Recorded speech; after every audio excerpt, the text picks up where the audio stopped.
أسلحة من كل نوع وطراز، وجنود لا تعرف الانكسار، شجاعة من حديد وهمم كالجبال، جيش يدخل ضمن أفضل 10 جيوش في العالم. سنقدم لكم في حلقة اليوم حقائق لا تعلمها عن الجيش المصري. تابعونا.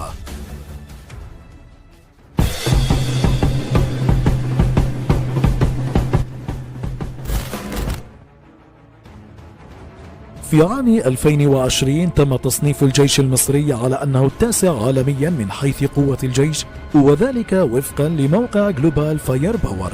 هذا الموقع المختص بالأمور العسكرية الذي يضم العديد من الكبار في المجال العسكري، ويتم هذا التصنيف وفقا للعديد من البنود مثل تطور الأسلحة والجنود والخبرات العسكرية والكثير من العناصر التي هي أكثر من 50 عنصر، ليتم تصنيف وتفصيل جيش عن آخر.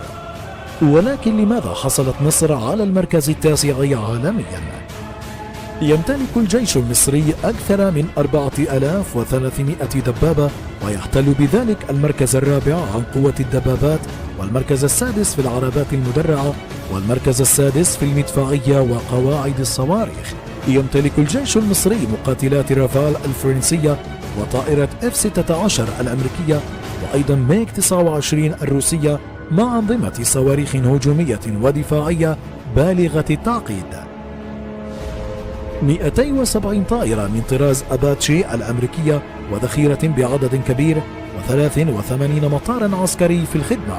طائرات التمساح أوروكا 52 فخر الصناعة الروسية، ويمتلك أيضا 1139 مدفعا ذاتي التحرك، بالإضافة إلى 1084 راجمة صواريخ.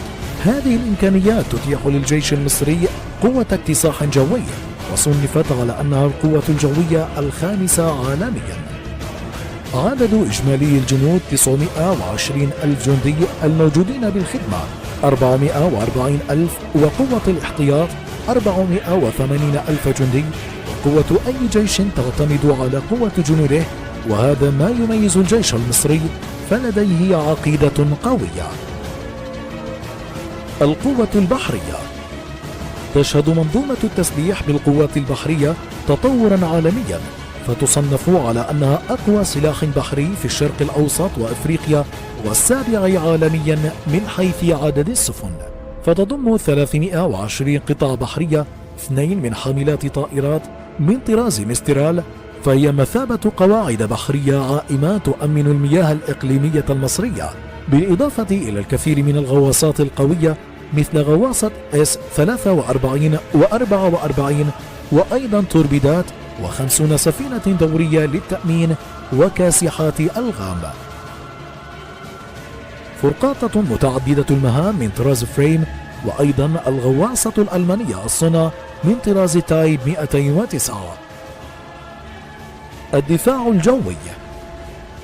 قالت أمريكا: الدفاع الجوي المصري من أكثر أنظمة الدفاع الجوي تعقيدا، وهذا صحيح لأنها تضم أكثر من 26 رادار للدفاع الجوي بالغ التعقيد، وهذا يتسبب تشويشا للعدو عند محاولة المهاجمة.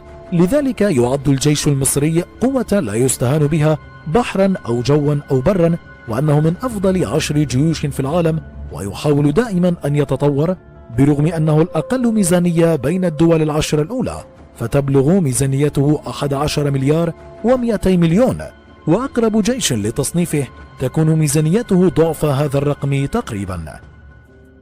فلتشارك برأيك في التعليقات، ولا تنسى الإعجاب بالفيديو والاشتراك في القناة حتى يصلك كل ما هو جديد.